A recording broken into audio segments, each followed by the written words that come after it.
It was totally this can, I promise. Totally that can. This is the Welcome to Robby's world. Little movie magic. We'll talk about that behind the scenes. Nice. Today I'm joined by Jenn Root Martell from South City Cider. Hello. But you guys are probably confused, like, why is this guy on the TV? We're trying to premiere this Sunday, so it's probably Sunday. Hi everyone. So I'm Robby Bancroft, co-owner of Breakers with my father here. That's we get the VIP treatment with this. That's actually how we met Jenn, so it was perfect having her be part of the premiere. I also used to work at the Pacifica Resource Center. My dad and I are born and raised in Pacifica. I was in the Coastside magazine not too long ago, Tribune. So we just love Pacifica, and this is another outlet for stories and support from our friends and family, and also supporting our friends and family. So Jenn is one of those friends. So I've been trying to get her on the podcast for a while. This is episode 7 or 8, I think now. But now we're on TV. So hi, Mom. Hi, Dad. Kenny, Cody, Jenn, like the whole fam, we're just saying hi. But yeah, Jenn, can you introduce yourself and tell us a little bit about what you do, who you are? What I do, who I am. Yes. How long do we have? Yes. Hi, I'm Jenn Root Martell. I'm the co-owner, co-founder over at South City Cider Works in San Bruno. We, along with my husband, right there. Along with my husband and our Aussie golden dog, we live in Pacifica. So Pacifica is near and dear to our hearts as well, especially Breakers. It's our sanctuary for breakfast on the weekends. Mine too. Yeah, exactly. It's the place. And yeah, so that's how we met. And then we kind of connected before the pandemic because we were going to do some like marketing stuff together. And I was just curious about how the cider industry started. And then the pandemic hit. So we've just kind of been like text buddies, and we've Zoomed here and there. But outside of South City Cider, or is it pretty much just, it's been like since I last seen you, it's just South City Cider, and then we have a few more surprises we'll get into after this. But so how's life been, first of all, for you and Alex? Life has been fine. I think especially the alcohol industry, and all of our bars and restaurant partners have just gotten so slammed. Breakers definitely one of them, and it's been a hell of a year, if you don't mind my saying. No, it's fine. I think we're allowed to say that. Zach will chat if we get too out of hand with the swear words. We get too crazy with the language. Exactly. I do want to talk about like a little bit about like how you just got through the pandemic, what it was like, working with your husband, and then I'm just curious like of the roles and the responsibilities of everyone.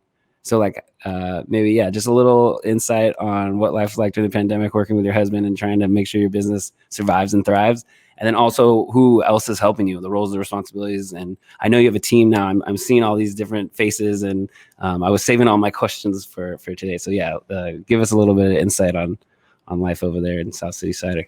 Sure. Yeah. Alex and I started the company with a friend in 2015. So we've been going strong for a little over 6 years now. Can't believe it. But I think we really built the model around something that could withstand a COVID pandemic without actually knowing it. We really focused on rolling out cans of cider at the very beginning. Website, go to it. Boom.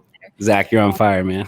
That's nice. It's a good touch. But just getting cider into cans, onto shelves, and into people's hands kind of as soon as humanly possible. We didn't even start with kegs in the very beginning. So we, of course, evolved into cans, tried our hand bottles, didn't work. We just now have 4 SKUs or 4 different ciders, one rotating seasonal, a dry, a semi-sweet, and a hopped, all in cans. And right before the pandemic hit, we had actually invested in our own canning line. So sweet. So you set yourself up for success. You didn't even know it. Amazing. Yeah, we bought a metric ton of cans in 2019 and a canning line. And then there was a shortage, or was that during the shortage? Because I remember you talking about that too. Was that before the pandemic? Was there a shortage? And the can apocalypse, apparently. Because cans are like the trend, right?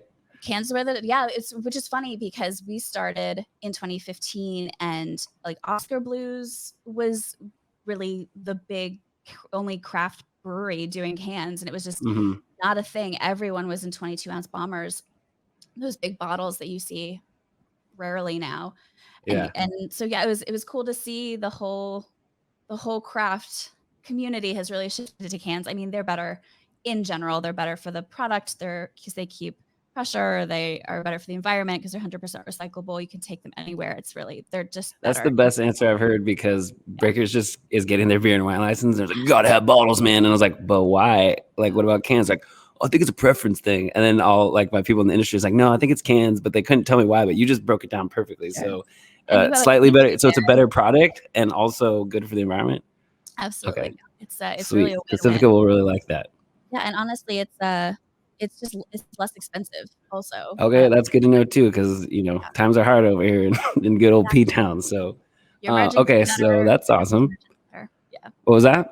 So your margin will be better. Our margin's better. It's sort of a win-win across the board. Okay, cool. And then we're gonna team up on something too, and then our margins will be even better. Let's do it. Better times two. I guess I got to get you in like 3 months or 2 weeks, depending on. Yeah, those are your 2 windows. Okay, cool. We'll talk more about that. Yeah. So walk me through the crew. Like, I had a staff of 21. Now I'm down to 9. Roles, responsibilities. Like, what are the main jobs there? It's been tricky because we really had to cut.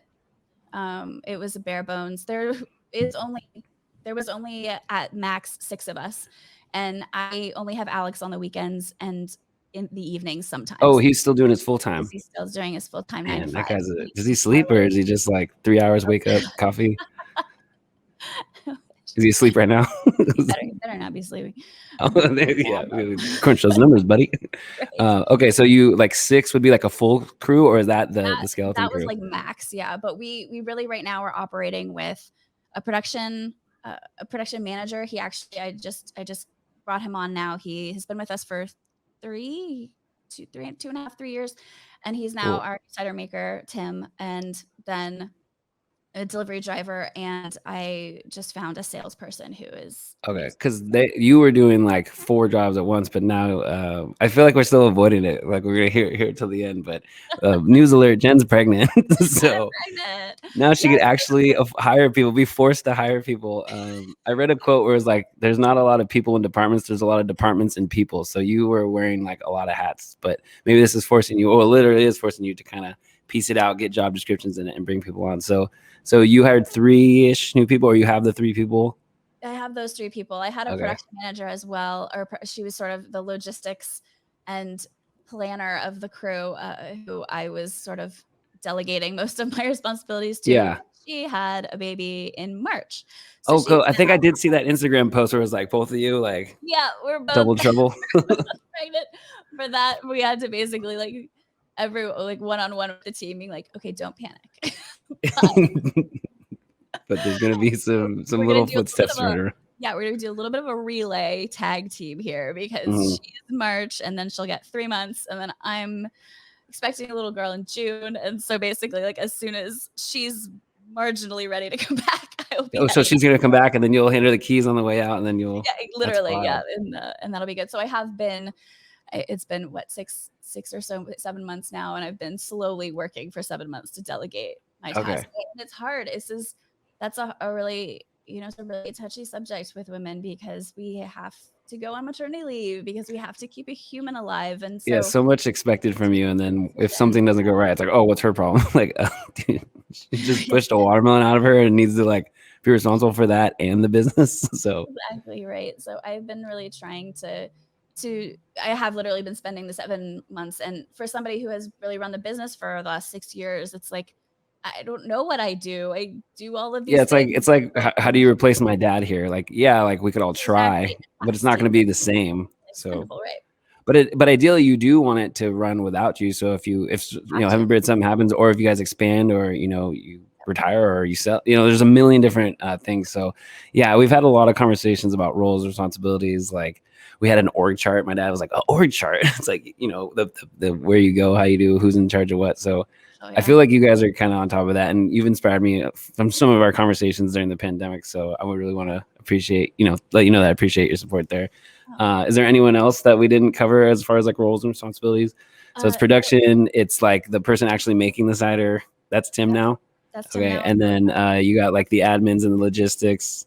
Sales. And then are you still doing the social media stuff, or is someone taking that over? Or I did delegate that away, I guess, last year. I do have a friend who is off-site. She actually just moved to Colorado, but she's the one who kind of keeps me in line. Every Monday we have a meeting, and she to helps get her me. content and get her information and stuff, or Right. Yeah, she basically that's tells cool. me like I need to be taking pictures of. Yeah, that's the hardest part because I consult and it's just like Social. send me pictures and it's like when do you how does a business owner stop to take pictures? So like a lot of times I'll go there and take the pictures, but yeah, it's hard to think about that. It is. Okay, I that's think good to know that you need help with that because maybe I can figure something out and like this everyone podcast. knows me at this point. I'm just like slowly like lunging in to the side and like taking a video That's and true. like pulling My back. my dad's I've been working with him. He'll like just send me like emails of pictures. And then Yes. like, one every 10 is like, oh, that's a good one. And it's like, oh, but did you ask to take a picture of that? Like, the miner with the new hat on? He's like, no, like it's a good picture, but we can't use it. But it looks so cool. So yeah, Well, content is hard. it is. And I really just take pictures of cans these days. So they Cans and dogs, that could be like literally its own industry on itself. nothing to say. Okay, sweet. So I feel like there's so much to learn about the cider industry, but we don't have like, hours upon hours. But I was talking to my girlfriend before this, and she wanted to know like, is there any like lessons that you learned or anything you would do different? Or like, if someone was starting out a cider company, what are like a few things you'd have them watch out for that you had no idea before? I know that's Sure. really general, but No, that's fine. I would probably immediately send them to my podcast. oh yeah, and you have a podcast. I forgot. What's the name Courage of and that Other podcast? Words, yes, which is also a COVID labor of love. Because we literally I break down all of that. So we actually just did 2 episodes on build out, one finding a space, and then one what you need to build a cidery. Okay. Because the book wasn't written and it will never be written because it's Story of my bloody life. hard to do. Yeah. It's like a rite of passage to do one of these things, but Yeah, you I gotta learn would by say- doing and lots of late nights and so many, like no weekends. wait till you have the baby. There's some late nights where you're gonna be like, I want to go back to the cider house. Did you tell us the name of your podcast? You can go ahead and plug that because I'd love for people to hear It's called Courage and Other C Words. Cool. So I talk about cider and being a business owner, and then I also highlight the voice of women in the alcohol industry. That's there are awesome. Not a lot of them. So That's true. And I have seen there's I feel like I always see women as like bartenders, but like never as like, representing the sales and distribution. But do you know Lola? She's from Pacifica. Do you? Yeah. Yep, she's rocking. We love. Yeah, so she just got a new job at I wish I knew. It's like a Oakland. What is it called? It's called Mindful Distribution. Nice. Was she already on your podcast or something, or did you already talk about all this? I might ask her to do an interview. All right, cool. So yeah, she, I linked up with her, and she's gonna try to give me some like tips on like our program here because I used to bartend and did all that, and I have friends in the industry, but it's just like I've never built a program for like a breakfast spot, and we don't want to be like the Sunday brunch, craziness, but we do want to provide, good stuff, good cider, obviously. There's so much good local craft. And then, yeah, the new brewery, Humble Sea, is opening. So that's going to be really cool for Pacifica. I feel like Pacifica is getting some slight upgrades, which is always good for all of us, here as well. Yeah, no, the brewing game is strong. A couple really great breweries. And so it's not a trend. It's not a fad. It's not going away. You think beer's here to stay? Oh yeah, for sure. Especially the local. Honestly, like I think you asked that question of like what to do for a burgeoning cidery. I would say figure out how you want to source your apples because that will really determine your culture and where probably you'll want your cidery. And then I would never think about where to source my apples. but that's just like it's so funny. Okay, so locations, sourcing apples. Yep. Hire a lot of women. What else? And then what you were saying as far as local, because we didn't start out with a tap room. I still don't have a tap room. Might be working on a tap room. I want to ask so much more questions now. Yeah. Is it going to be in South City or San Bruno? It might be in South City. Okay, cool. Yeah. I always had a problem with your name because you're in San Bruno. But please, I know. But secretly, I want it to be Pacifica Cider, so we may need to talk about what needs to happen for that too. Like the sister company when you're back.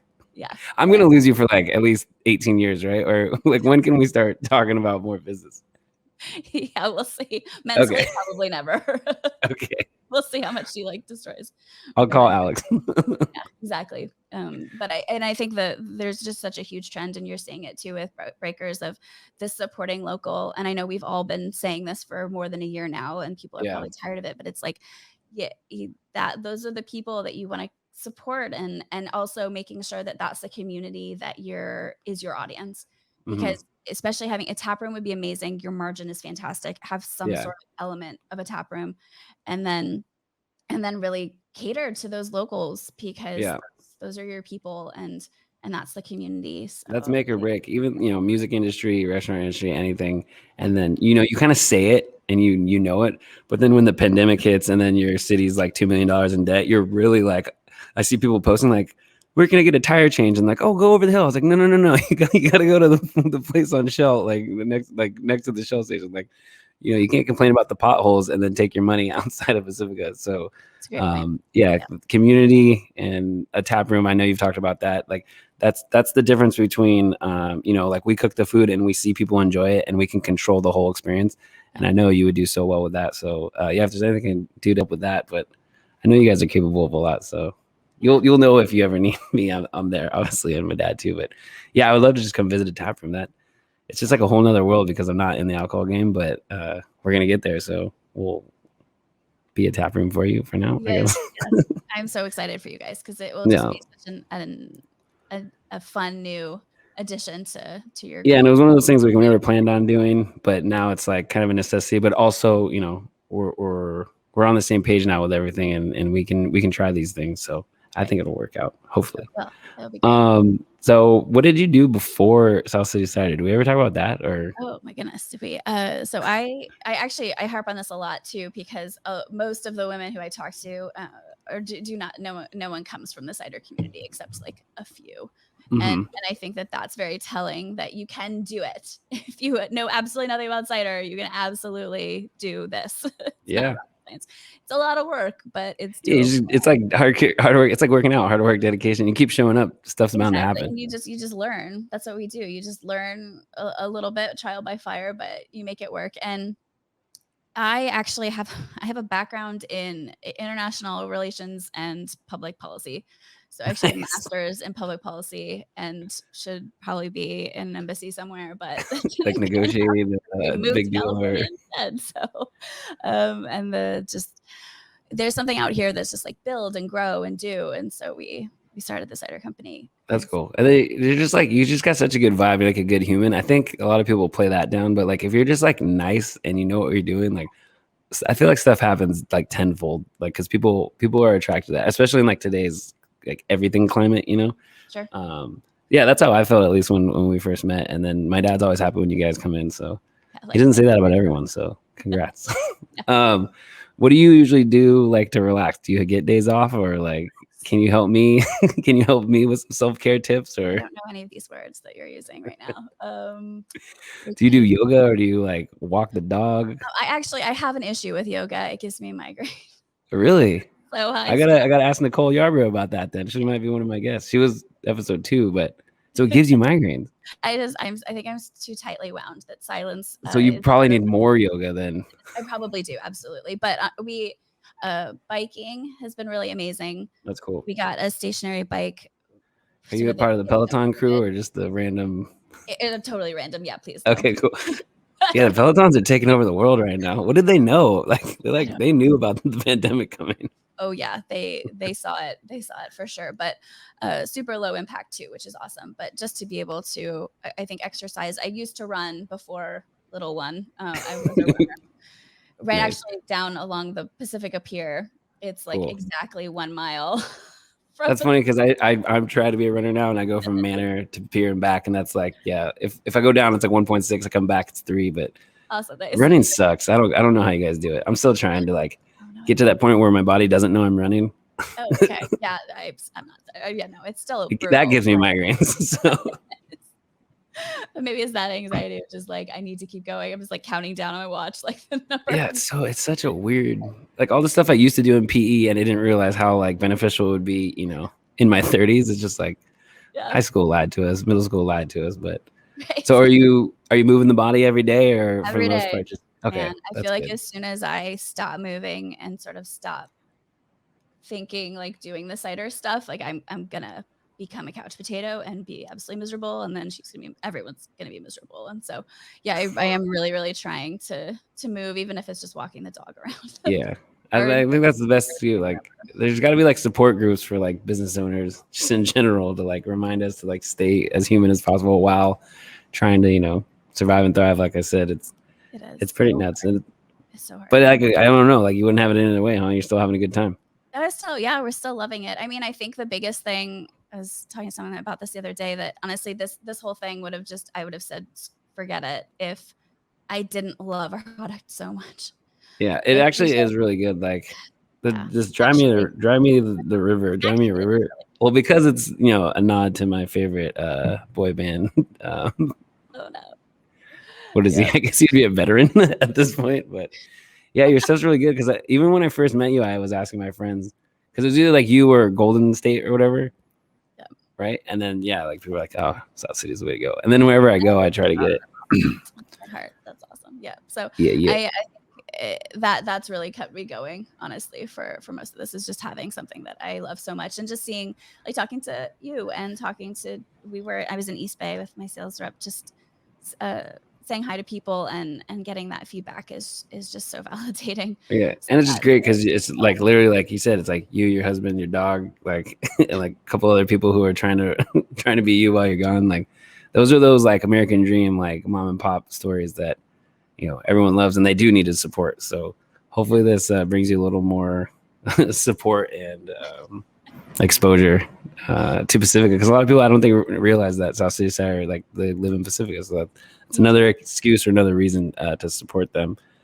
So besides like the tap room, I mean, I guess obviously you're looking forward for the baby to come. Is there any other plans in the works or anything that's kind of on your vision board, so to speak? Vision board. Just with life, or even the business? That's a great question. I mean, I know with the reopening, it's amazing, and I'm so happy for all of our partners that there's going to be space now for more people to come and enjoy all their awesome places. That's true. For those who are still around. But yeah, that's sad too. I think moving in that direction of seeing what else we can come up with. We just launched a new seasonal this spring, which was jalapeno. I don't think I saw that one at Oceana Market. Oh, by the way, you can get this at Oceana Market.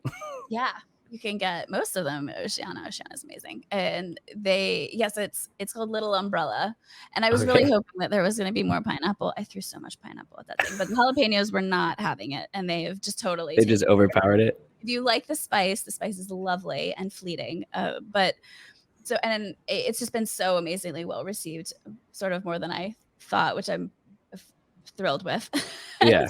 People like creative stuff and they want to support and like seasonal, so you just kind of throw it out there. Yeah, and I think doing more of that is in our future. We started this company to be, I don't want to say mainstream, but just really approachable cider, easy drinking in a can, go wherever. And I didn't throw a lot of other flavors and craziness out there. There's just people doing that, and that's their niche. And so just trying to be too fancy. And creep. Yeah, so to speak. It wasn't our place. And so now I feel like we're about to have a potential avenue for being able to scale up in production, and then also just playing with things. Because it's like, it's your time. You've been around. You can pop your head out now, and you can talk because you know what you're talking about now. Like, and you can experiment. And everything we throw at this cider, it seems, the apple, it's just been really lovely. Don't think we. How do you come up with like I want to do a jalapeno pineapple? Like, are you guys just like? Yeah, I mean, that one was definitely Alicia, our production manager, who just went on maternity leave, who just really wanted a spicy cider and like had since day one. Like when you got hired, like, so anything else? Like, we need to have a spicy cider. Yeah, she was pretty adamant about it and made it happen, and it was lovely. But we did do a ton of taste testing. I mean, I don't know, I did a little bit of social, but doing just small batch infusions of random things. I think we used like a tarragon, and we did basil and black pepper, and so you're just like Beaker out there, just kind of seeing what's going. And then literally, how much do you actually have, like, to test it? You don't have to brew a big thing, like? Oh no, these are, so there's like a mini version, or you just add the alcohol and you do it by hand to kind of see? Yeah, we have a base must that's basically fermented apple juice, which is the base of all of our ciders. And so basically I'll just take that and we'll just put it in little containers and just do small infusions, because that at least gives us an idea. It's still not like making one apple pie. I was told at the very beginning of this whole thing, making one apple pie is different to making 1,000 apple pies. Yeah, that's like one batch of hollandaise is different than 100 batches of hollandaise. Exactly. Right. Yes. So it's definitely a different proportion, and there's a lot more of it when you go bigger. So there is obviously like some room for things to happen, but at least you can get like a decent idea of kind of what. And so you guys ended up nailing it after like a couple of rounds, or how long did that take? Yeah, I would say yes. We definitely you do a lot of different ones, and then you zero in on the one, and then you do a lot of different like proportions of that, and then that will really help zero in kind of what. I look forward to following up with all these other questions that I have. We're out of time because we're going to try to keep this to a half hour so people don't have to watch me for so long. But is there a question I should have asked you? I feel like I'm a lightweight. I'm already getting kind of like, ooh. So is there something that I should ask you or that you want to say to the people watching at home? Oh, say to the people. Oh my goodness. Just for those of you who have supported local and have supported us over this last crazy year and over for the 6 years for us, it's been tremendous, and we really appreciate it and really appreciate you. And that community has really just kept us going for sure. So sweet. And go check them out, South City Cider. They can order from there, right? Yes. And you could ship from there. Yes. So like I have family in Wisconsin, they can order it and can go to them. Okay, sweet. Absolutely, we can ship. South City Cider restaurants. Yeah, and support your local restaurants. Order South City Cider. I want to give a shout out to PCTV. Now I got a little accent. Nice. Zach has been working the board. I want to thank Zach. Look at how smooth that transition was. I'm never going to not call out those transitions. And so, yeah, this is Robby's World. I'm going to try to do this weekly. Come see me at Breakers. Come see me around town. I'm working out with Louis Armstrong. He was on another episode. We're going to get him on TV back here soon. This is Robby's World TV right here. I don't know, Zach, how else are we doing? Did I end too early, or you think we're cool? Anyway, go support local ciders. Go pick up a Tribune. I wish I could run over and grab the Tribune. Let's see. No, 1 minute to go. Okay, hold on. Have you seen the article in the Tribune yet, or in the? Okay, stay right there.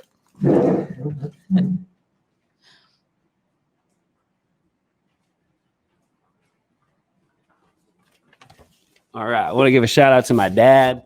Nice. There you go. Steve. That'll be the last.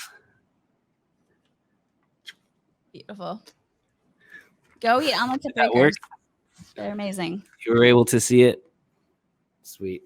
But yeah, if you guys need anything else, if you have any questions, concerns, comments, or if you want to suggest people being on the show, hit me up. I'm online. And we got this cool outro that we're about to hit. I feel like in 10, 15, I don't know. I got to get better at this. Jen, you can see us off.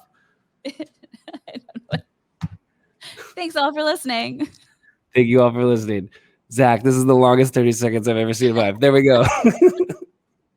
Here it is. Great. We need like a theme song. Can you hum us something? No, you don't want me humming. You guys beatbox?